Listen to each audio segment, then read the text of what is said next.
Hello guys, welcome to my channel. Guys, इस video के अंदर हम क्लास 9th का ज्योग्राफी का चैप्टर फर्स्ट पढ़ने वाले हैं और उस चैप्टर का नाम है भारत और आकार और स्थिति। यानी हम इस चैप्टर के अंदर इसके लेक्चर पार्ट पढ़ने वाले हैं, यानी कहें तो इसके आकार और स्थिति के बारे में समझने वाले हैं। गाइज, इससे पहले हम आपको बता देना चाहते हैं कि इसका एक और वीडियो मैंने बनाया था और उस वीडियो के अंदर इसका मैप सेक्शंस के बारे में समझाए थे, उसके बारे में पढ़े थे। और तो सबसे पहले अगर जो आप उस वीडियो को नहीं देखे हैं तो आप जाकर मेरे YouTube चैनल पे उस वीडियो को यानी उस मैप बारे में समझ लें और उससे ये होगा कि ये जो लेक्चर है उसको समझने में बहुत आसानी होगी। तो आइए हम इसका लेक्चर पार्ट शुरू करते हैं। तो लेक्चर पार्ट में हम इस वीडियो के अंदर 4 टॉपिक यानी इस चैप्टर के अंदर 4 टॉपिक पढ़ने वाले हैं और वो 4 टॉपिक का नाम है, पहला स्थिति, दूसरा आकार, तीसरा भारत तथा विश्व और चौथा भारत के पड़ोसी देश के बारे में पढ़ने वाले हैं। तो चलिए हम स्थिति पहला टॉपिक स्टार्ट करते हैं। तो स्थिति क्या होता है? किसी भी देश या किसी भी राज्य या शहर जिस एरिया में फैला हुआ होता है हम उसको स्थिति या लोकेशन कहते हैं।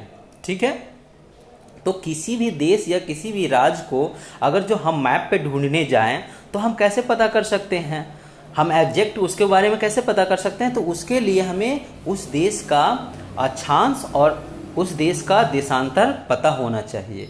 तो ये अक्षांश और देशांतर क्या होता है, सबसे पहले हम इसके बारे में समझते हैं। चलिए हम इसमें बताते हैं। ये जो देख रहे हैं ये वर्ल्ड मैप है और वर्ल्ड मैप में हम इसके पहले वाले वीडियो में हमने बताया था उसमें कि ये जो डॉट डॉट लाइन है इसको भूमध्य रेखा यानी विषुवत रेखा कहते हैं और इसको इंग्लिश में इक्वेटर भी बोलते हैं। ठीक है, और ये जो इक्वेटर है 0 डिग्री अक्षांश से डिनोट करते हैं। ठीक है, ये 0 डिग्री अक्षांश कहलाता है।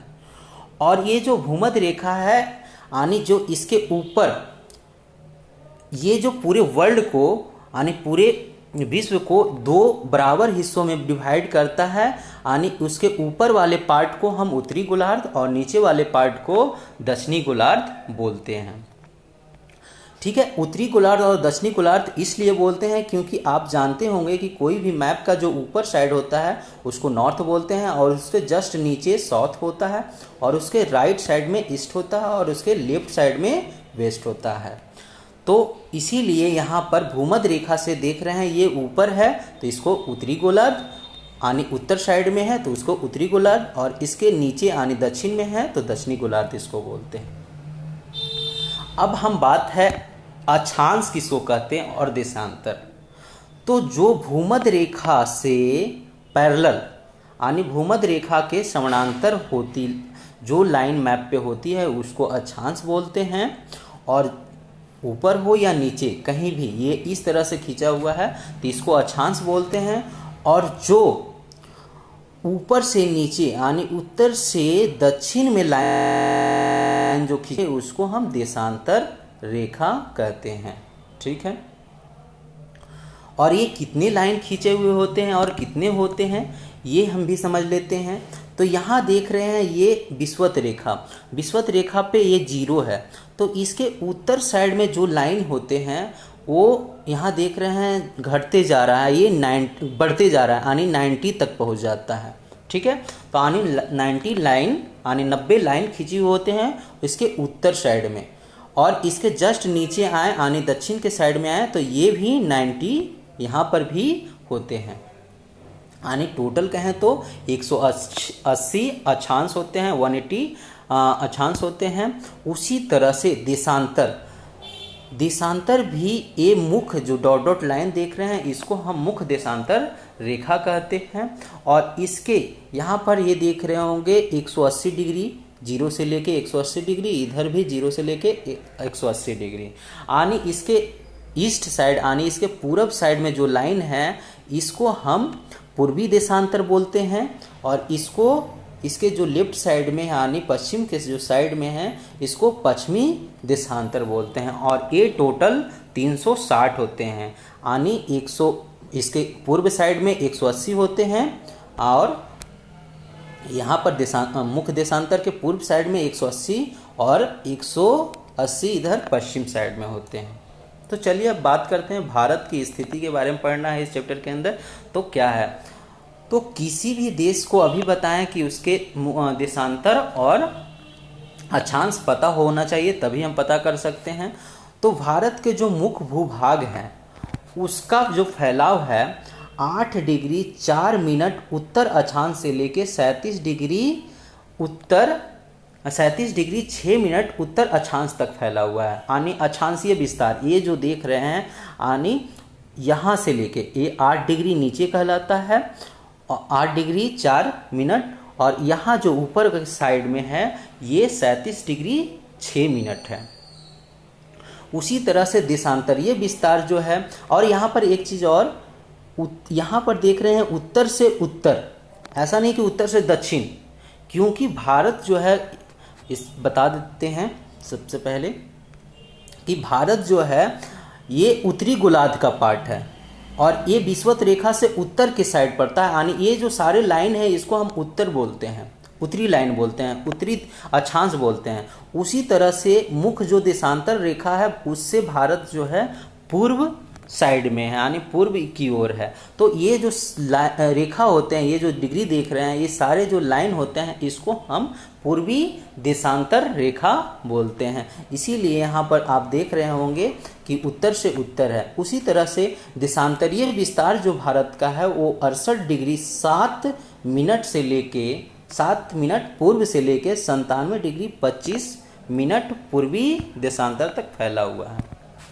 अगर जो बात करें यहाँ पर कर्क रेखा दे रखा है 23.5 डिग्री यानी 23 डिग्री 30 मिनट उत्तर में।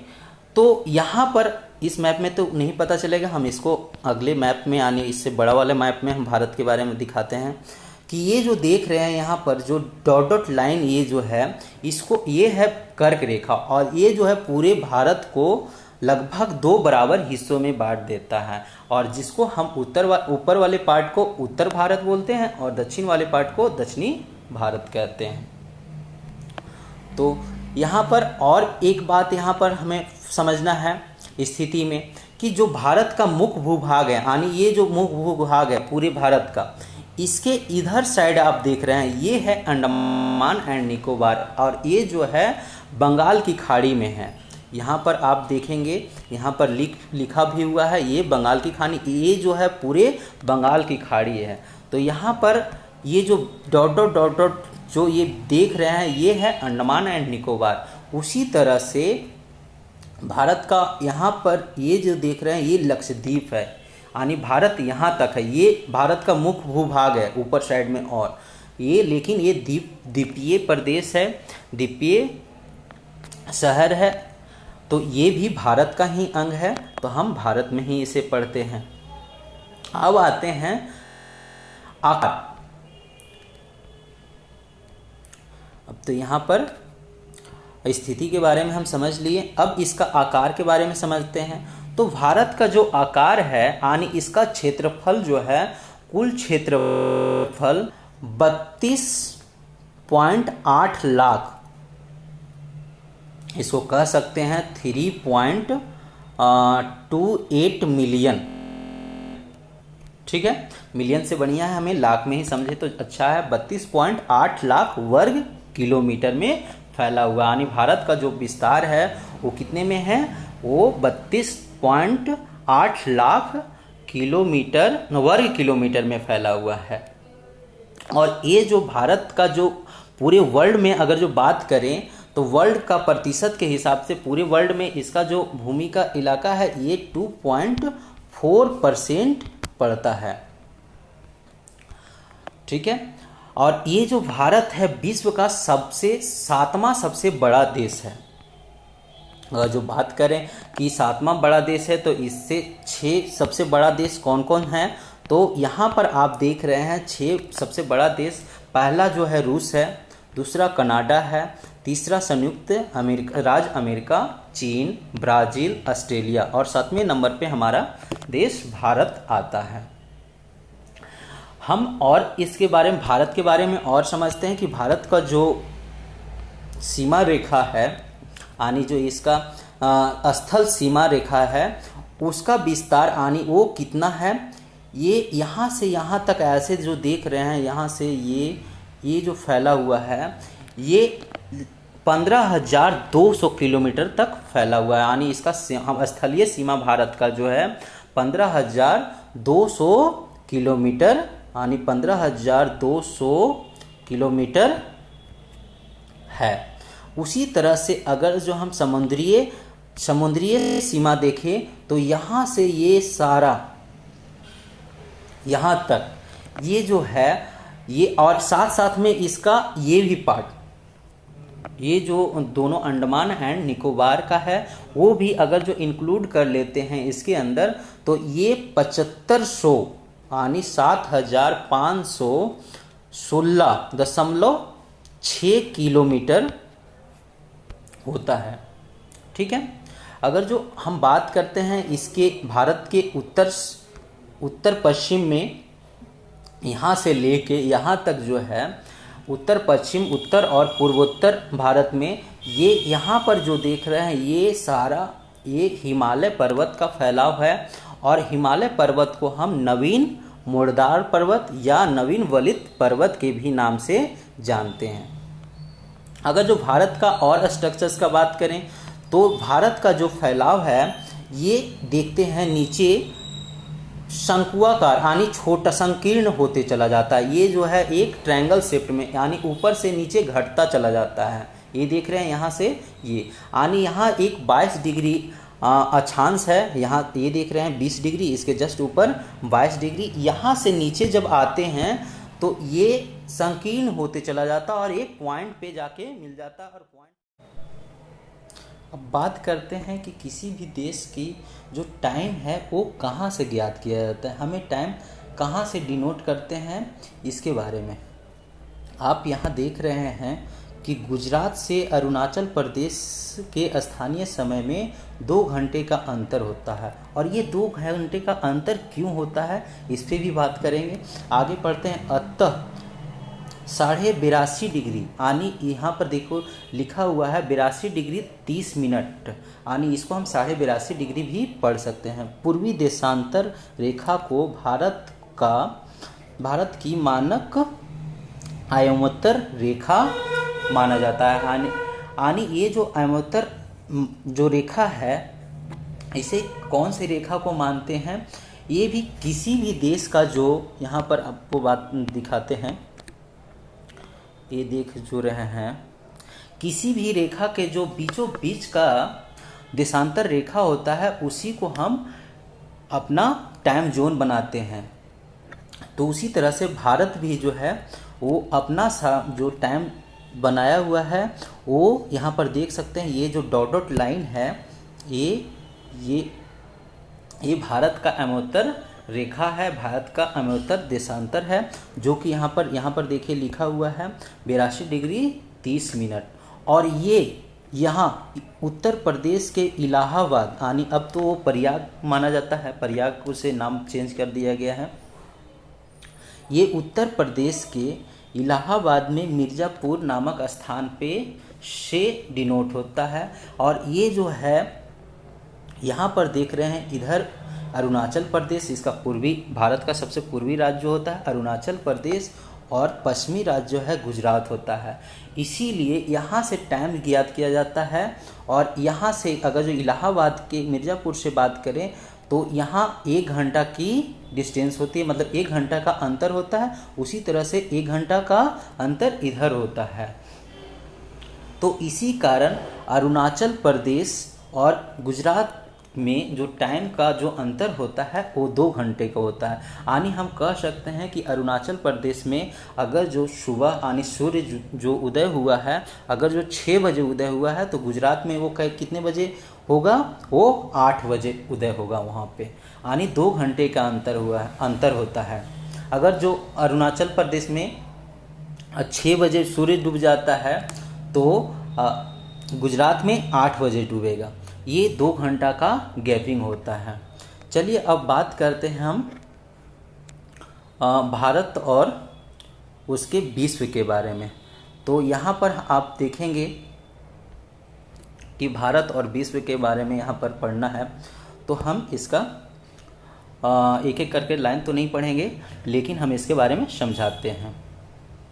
बात करते हैं भारत जो है, भारत भूखंड एशिया महादेश का दक्षिणी भाग है, यानी ये जो है एशिया में दक्षिण भाग में भारत पड़ता। और ये आप जानते हैं कि भारत जो है सदियों से बहुत प्राचीन से पूरे विश्व से जुड़ा रहा है। इसके कारण यहाँ के मतलब अन्य देशों के विचार, यहाँ का कल्चर अन्य देशों में फैला हुआ है, और अन्य देशों का कल्चर हमारे यहाँ भी जाना जाता है। कहीं कहीं हम देखते हैं बहुत सारे भवन जो हैं, बहुत सारे गुंबदें जो हैं, वो बाहर की सभ्यताएं यानी बाहर के वास्तुकला के द्वारा, मतलब वहाँ के वास्तुकला के आधारित बना हुआ होता है। और भी भारत के अगर जो बात करें तो भारत से बहुत सारे देश ने क्या क्या सीखा है, यहाँ के संस्कृति के बारे में। यहाँ के बात करें तो हम दशमलव प्रणाली के बारे में, यहाँ से अगर जो और भी धार्मिक चीज़ें, रामायण, उपनिषद, ऋग्वेद वगैरह वगैरह चीज़ों के बारे में, और भी जो भी यहाँ से रिलेशन जिन भी देशों का रहा है वो यहाँ मतलब उन देशों को यहाँ से सीखा है। और भी बात करें तो यहाँ भारत जो है सदियों से मतलब यहाँ के वस्तुओं की मांग पूरे विश्व में बहुत ज़्यादा होता था। जैसे बात करें यहाँ पर मसाले हो गए, भारत के मलमल के वस्त्र हो गए, और भी बहुत सारा अनेकों सामान, हाथी दांत के सामान हो गए, जैसे अनेक वस्तुएं जो विश्व भारत के वस्तुओं को मांग करता था। अब यहाँ पर बात करते हैं, भारत जो है, भारत के जस्ट नीचे आप जानते हैं, यहाँ पर देख सकते हैं, भारत के जस्ट नीचे हिंद महासागर पड़ता है। और ये जो हिंद महासागर है वो भारत को हिंद महासागर का केंद्रीय स्थिति प्रदान करता है। ये क्यों है? क्योंकि जो है ये एशिया, अगर जो बात करें पश्चिम साइड और पूर्व साइड के, ये बीचों बीच में है, यानी ये जो है हिंद महासागर के बीचों बीच में है। और साथ में ये भी देख सकते हैं कि भारत के जो तट रेखा है वो अन्य देशों की तट रेखा से बिल्कुल अलग है। इसके कारण ये एक केंद्र की भूमिका यानी सेंटर की भूमिका अदा करता है, और इसीलिए हिंद महासागर का नाम हिंद भी पड़ा। अब इसमें कुछ ज़्यादा नहीं पढ़ना था, मतलब ये भारत और विश्व में। आगे आते हैं भारत और उसके पड़ोसी देश के बारे में। चलिए बताते हैं इसमें भारत और पड़ोसी देश में। आप ऐसे मैप वाले सेक्शंस में ही मैंने बता रखा है कि भारत में कुल अभी वर्तमान में 28 राज्य और 9 केंद्र शासित प्रदेश हैं, ठीक है। लेकिन हम यहाँ पर ये बात करते हैं कि पड़ोसी देश कौन कहाँ पर है, उसके बारे में देख लेते हैं। ऐसे तो हम मैप सेक्शन में इसको क्लियर कर लिए हैं, लेकिन फिर भी एक बार यहाँ हम इसको बताते हैं। यहाँ देख रहे हैं आप दो तरीके, अगर भारत का बात करें तो एक तो पूरी जो भारत है उसकी सीमा स्थल के साथ भी लगता है, और दूसरा उसके सीमा जो है मतलब इसका सीमा ये जल मार्ग से यानी जलीय तट भी है, समुद्री तट भी है। तो हम सबसे पहले स्थल मार्ग का यानी स्थल सीमाएं देखते हैं।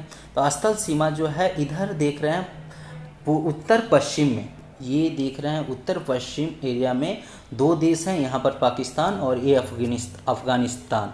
उसी तरह से उत्तर में ये देख रहे हैं इस साइड में चीन हो गया, और ये नेपाल और भूटान। अगर जो पूर्व में बात करें तो ये म्यांमार हो गया और बांग्लादेश, ठीक है। अगर जो हम भारत के दक्षिण में आए, समुद्र के स्थिति में आए, तो यहाँ से हम देख सकते हैं कि दक्षिण पूर्व में जो है भारत का और मतलब समुद्रीय द्वीप हिस्सा है, जो कि यहाँ पर ये देख रहे हैं ये अंडमान निकोबार। और अगर जो दक्षिण पश्चिम का बात करें तो ये यहाँ पर लक्षद्वीप है, ठीक है। और ये यहाँ देख रहे हैं श्रीलंका। ये जो श्रीलंका है, श्रीलंका से हमारा 2 इसमें क्वेश्चंस पूछा जाता है कि श्रीलंका के बीच जो समुद्री रास्ता है उसको हम किस नाम से जानते हैं। तो यहाँ जो देख रहे हैं ये इसके बीच में, तो यहाँ जो है ऊपर साइड में जो है पाक जल संधि है और नीचे मन्नार की खाड़ी है। तो ये दो जल संधि हमें याद रखना पड़ेगा, यानी ऊपर के साइड में जो है पाक जल संधि और नीचे मन्नार की खाड़ी। तो इस वीडियो के अंदर सिर्फ इतना ही पढ़ना था। आगे हम इसके क्वेश्चन सेक्शंस करने वाले हैं, यानी क्वेश्चन का पार्ट करने वाले हैं इसी चैप्टर के, और उस वीडियो में हम सारा क्वेश्चंस करें। तो अब बस यहीं पर स्टॉप।